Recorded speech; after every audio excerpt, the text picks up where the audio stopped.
Sanibonani, igama lami Mbuyiseni ngwakasithole. I am a member of EFF Student Command. Thina as EFF Student Command, si-organization efuna a-free quality education for all.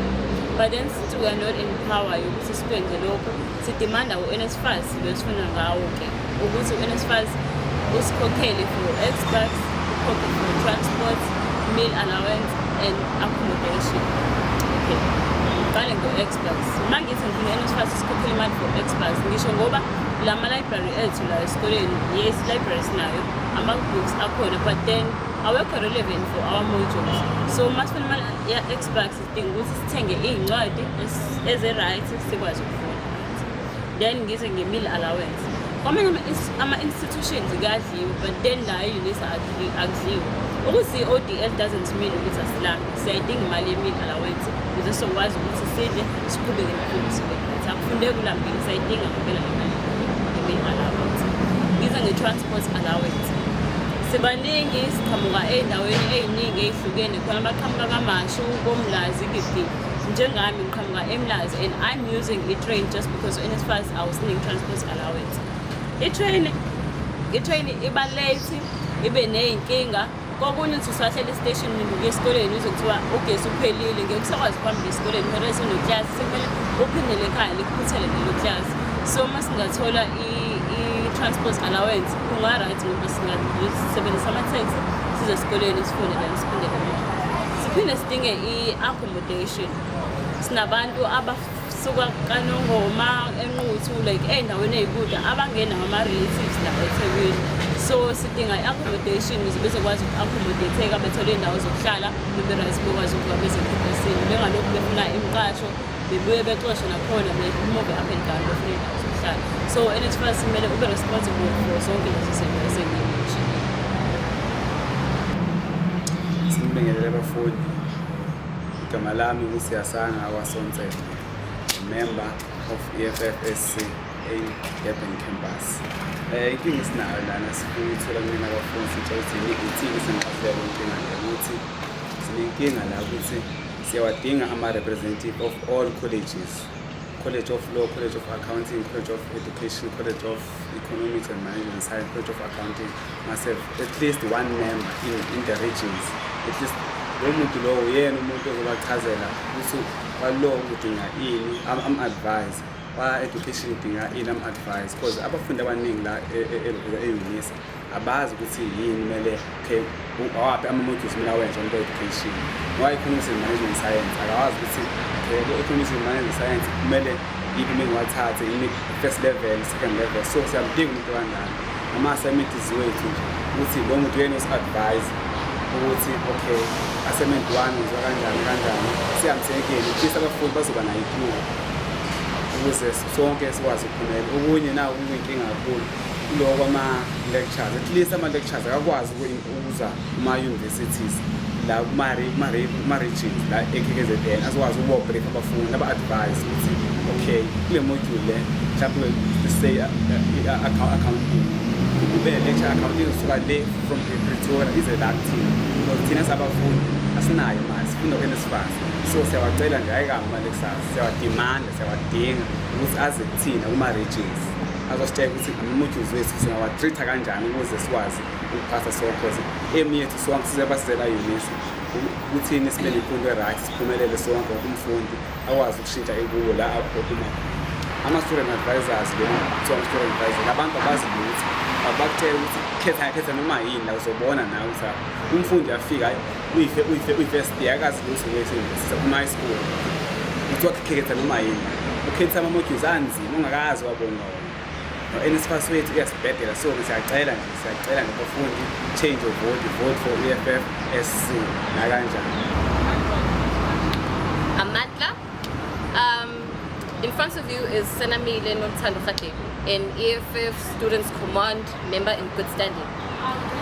The point that I would like to speak on that is in our manifesto is that one of one module, one tutor. It is very important for us to acknowledge that our institution is more of an open distance learning, meaning that it is self-tutoring, self-learning, that sort of thing. As the EFF Students Command, we see it necessary and beneficial for students to receive some form of tutoring and support from people that have a more vast understanding of the many modules that are offered in the faculties within our institution. We believe that it will aid the students in being able to understand their modules more and perform better when it comes down to them writing their examinations. Regardless of your age, gender, ethnicity, it is important that everyone receives quality education, and we believe that if we implement this as the EFF Students Command, then each and every student will be able to perform magnificently in their exams. Thank you. Yeah. The fact of the matter is that inkinga ekhona la UNISA zidalwa ilento yestaffing. UNISA is very much understaffed, especially la ku-Ndlozi KZN, and is ukuba understaffed. Why? Is not because mhlawumbe university ayifuna ukuqasha kuphela. Ezinye inkinga ngokuthi uyakhuluma na-management uzwa kuthiwa ama-post aphuma but abanjwe bani. So kunepolitiki ethile khona lapha ku-staffing, kwi-management egcina yenza ukuthi kungaqashwe UNISA, because if uyabuka akwazi ukuthi kungathiwa kune-region engange-KZN enamafundi abako-plus 70,000 kodwa ma ungabala ama-advisor akhona la e-KZN, senior advisors showcase aweqanga ku-10. For example, la e-Durban nama-senior advisors awu-2 abantu abakwazi ukuthi barane isho umfundi baze bayiqede. So akwenzi umqondo ukuthi singathi sibangaka sibe nama-senior advisors amangaka. So what we are saying as the student command ukuthi kumele i-student leadership silwele ukuthi kulethwe kunyuswe promote more advisors, abe ama-senior advisors akwazi ukuthi adile nezinto zama-students ngokushesha. And if uyabuka la enye into enkulu eshaya istaff sala e-UNISA, i-job description ayenziwe. Sinabantu abama-general kakhulu, kusebenza ka-admin, kwa-study material, ko-cash. Kumanje this semester ngoba nje sile semester akazi o-cash abafundi, because ayekho umuntu ongaya kuyena umhold accountable ukuthi u-cash awayengekho ku-position yakho. Umuntu usebenza la post khona ngalolo suku or ngaleyo semester le. So thina as student command we disagree with leyo nto leyo. Abantu must have ama-job description and stay kuma-positions wabo. Go finance, if we are working counter out 6, but always i-maximum evulwayo 3, even if 12 is that. Thina as EFF we are saying mangabe ku-busy during registration and application akuvulwe minimum of 4 counters ukuze abafundi baserviswe. Ukuthi ama-unfilled students ngakhiwa ko-cashier for the whole day, and sigcine ukuthi singasizakalanga for the whole day, because manje advantage yokwenza ko-cash ukuthi imali i-reflector center. If so yako-Standard Bank ngiyazi ukuthi lapho izinto ziyadileya yabo. So nje indaba ye-staffing kumele ilungiswe. Also uma sikhuluma nge-staffing akukho fair ukuthi sikhulume ngalabantu mhlawumbe laba abako-admin. We must also speak of ama-cleaners namalukwane. La ecampusini kune-crisis yama-cleaner. Ama-cleaner if uyabuka kuwenza into ya-cross night, kungena ama-cleaner mhlawumbe awu-6 or so kwi-cross night, and lama-cleaner expected ukuthi a-clean isikole asiqede ebusuku. Le campus inkulu kabi, main campus ukuthi ungasebenzisa abawu-6 ukuthi abayicleane bayiqede. So udinga ukuthi kunyuswe i-staffing nakuma-cleaner, also nakuma-securities. Leyo-ke nje i-disaster ngale nje, because ama-securities nawo they are flawless than indlela. So most students are not protected, and inabantu bakosidingo la i-university ayiqedanga ukwenza i-resource, ayibuyeli i-demand ithi aba-resource more enough securities ukwazi ukuprotecteka ama-student.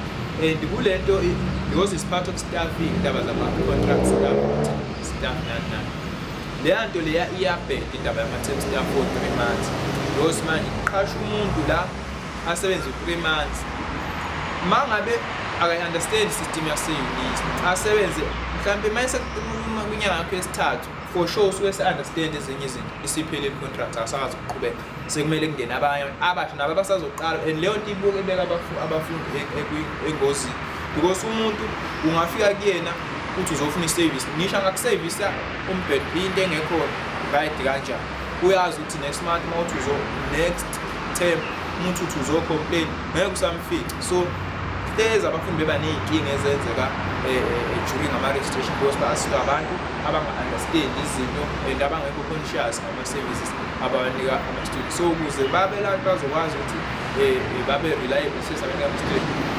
aba-extend aqhashwe ilokubuka ama-plan staff anele then ama-term staff kuba ngama-term staff azoba no-whatever but if uyabuka i-staff sala e-university ayi-admin staff loyisona staff esibhizi kakhulu ungathi uyosibala sincane ngale ndlela compared to i-university i-register ngosuku makwe-registration like plus 1,500 mhlawumbe ngosuku but umuntu isi-permanent staff osuke kumele sincedise labo bantu they are less than 20 abantu abawu-20 bangasevisa ama-student awu-1,500 is really unfair and kwenza ukuthi abafundi bahlale kuma-queues unnecessarily so i-UNISA must hire more staff. Kunzima-ke ukuthi uthi nje UNISA must hire uphelele lapho. You need student leadership esoba actively involved ekuqinisekiseni ukuthi ngempela kuyahire. Le politiki ekhona kwi-management inga-affect ama-student. Makuthiwa ama-post aphumile, ama-post awaphumi, baqashwa abantu bakwazi ukuthi athole ama-savings. Kunabantu abanganakwayo kakhulu la ku-student leadership, abantu baka-National SRC, hlezi sikhona SRC yabo. Abantu baka-National SRC, they sit in Pretoria, they sit in my head office, my headquarters in Mbuyiseni, where every department sits. So, with National SRC, we have to make sure that our students, they put EFF Students Command there, both regional and national. They put Students Command there so that as was to be ensure compliance. Because as long as it is sure region, let's show management is if flow information iba proper akuhambi umuntu i-national office should makufika kwi-department ethile sekushuwo ukuthi because la ile-inkinga isinayo ama-department akhuluma izinto ey'ningi into ukuze zifike ku-region mhlawumpe ivaya ama-department awu-3 or 4 ukuze zifike ku-region ithi ifika la i-region ne-region ifika ne-information ne-version engifaka so that is why we say we need more staff like advisors. We need a minimum good depth and campus, minimum of 6 senior advisors. But despite Teachers Bay, we need minimum of 4 senior advisors. Emirates Bay, we need minimum of 4 senior advisors. Go Wild Coast and because of myself 2 senior advisors as well as and let of it is not like is impossible. It's highly possible because it's a matter of kunale into efuthe ebalulekile yo PGCE. If you are a student, the process of PGCE it takes 15 minutes plus ufunde yena. So if you know advisor la UNISA kunantu about 2 like ezinaba good PGCE. Lo munye usiphelele uyahamba yosebenza eBay unokuthathwa siwe eBay because eBay akekho umuntu understand PGCE. Usale lo into yedwa lo students and lo kumele asebenze ama-student mhlampe awu-100 or so ngosuku so it's impossible ukuthi PGCE ungenza 100 student ngosuku uwena so nakhona lapho we need abantu abazodila ne-PGCE who are going to be fully dedicated to PGCE minimum of 4 of them abazoba then eBay we can send 2 abazohamba yokudila so yonke lezi zinto ngoba sisters they speak directly to staffing if staffing you go to library, you go to Comtalep everywhere, it's staffing. So we need to improve on that one. UNISA must take that one very serious. Molweni igama lami Ndlozi ndi-member ye-EFFSC UNISA KZN. Ngizothetha ngendaba yobana all recognized structures by university must be part of the decision making. I feel like it's not fair for those structures that are part of the institution and they are recognized by the universities but are not part of the decision making. UNISA only recognizes those that are part of the SRC. So ours as EFFSC, we are saying the likes of Natesa, Blaski, and so forth must be able to engage and be part of the decision making as nabo be represent abafundi, even though they're not politically, but at the end of the day khona abafundi ababelieve with leadership yabo, and also they know abafundi babakhalangani ababalidayo. So ours as EFFSC, we are saying that once we take the SRC office, we'll make sure that each and every month, and actually whenever there's grievances or whatever, fanele nabo come with solutions and sidibaneni sidile nezinto ezikanjani, because it's not fair that we're only talking about those political organizations and those that contains the SRC that they are recognized. So thina as EFFSC we are saying that abafundi abaholi babafundi, even though they are not part of the SRC, kodwa mabenze sure bana nabo are part of the decision making. And point number 2, the CCTV, we are saying that ufanele zi-add because there are very few.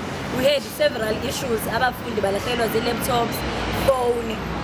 So if ku-addwa ama-CCTV cameras with strategic cases, koba better to ukunciphisa izinga lokwebiwa. Greetings to fellow viewers. My name is Tebo, my surname is Ndlozi. I'm from the Economic Freedom Fighter Student Command at UNISA KZN campus. Okay, the reason why we are in the media today, it is because of the injustice conduct by the university and also deliberately failure of the university to our needs. The number one issue that we are facing, it is the language policy. If you can remember, in 2015, we took the university to court and we won a case against the Afrikaans language. But still, it seems like the university side with the Africans, with the Afrikaner people, because we demanded that the Africans must fall, but still, in our papers during the exam, we see the language of which is Afrikaans and also the English, of which means they are giving them the privilege more than to our languages that we have as a native speakers or the native people of this country, South Africa. The second issue that we are facing is the library. There are no prescribed books, and also the corresponding study materials with our modules. So we are calling or demanding the university management to respond with the prescribed books and also the corresponding books that correspond with our modules in the library. Number 3 is the exploitation of workers in this institution. We are saying under the EFF banner or under the EFF present, it is totally unacceptable that they are workers who are not insourced. We are calling the university management and also the university itself to insource the cleaners and also the securities. Number 4 is the issue that we are facing, the issue of healthcare services. We want and we demand that there must be a free healthcare service within the institution, because an example that I will make in 2016 I mean, August 3, we had an issue of a pregnant woman inside the campus, and it was an issue that no one could attend to.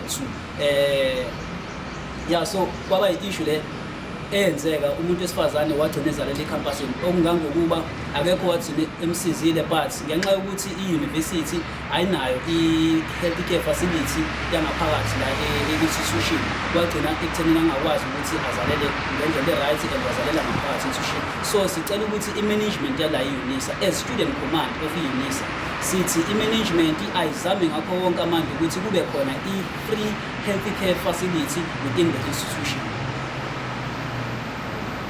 Sanibonani bafundi, igama lami Ndlozi.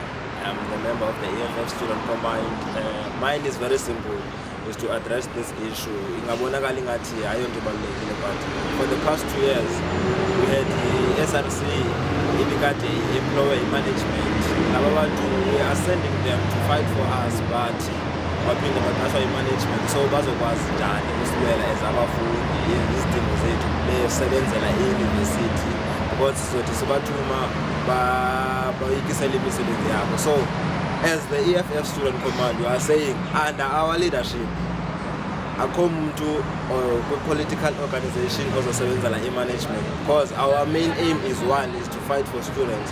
How are we going to fight for students while we are working for the very same university? So simile apho sithi i-university if iyaqasha, by the time applications registration izoqasha ordinary students, not members of NATESA or SASCO, EFF, Student Command, SADESMO, izoqasha ordinary students abantu abazokwazi ukusebenzela abafundi bengena nhloso yokufumana something.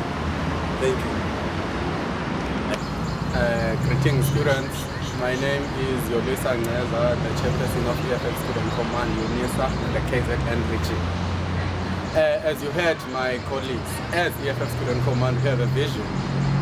Our vision is to ensure that the University of South Africa is a better place, is the university of the state, not what we are dealing with. For example, they spoke about NSFAS, security, language policy, all those things. We were always crying about them ever since, I think it's been 5 years now, but nothing has changed. All we have is mass meeting after mass meetings. So I, the chairperson of the EFF, my responsibility and my members is to ensure that we change UNISA by taking the SRC elections. Our members are ready. By changing the campus doesn't mean that the campus is ours. As you all know, EFFSC is not our organization. It is a students' organization. So my point is, it all begins with you students to vote for change, be the change, and then it ends with us to bring the change to you.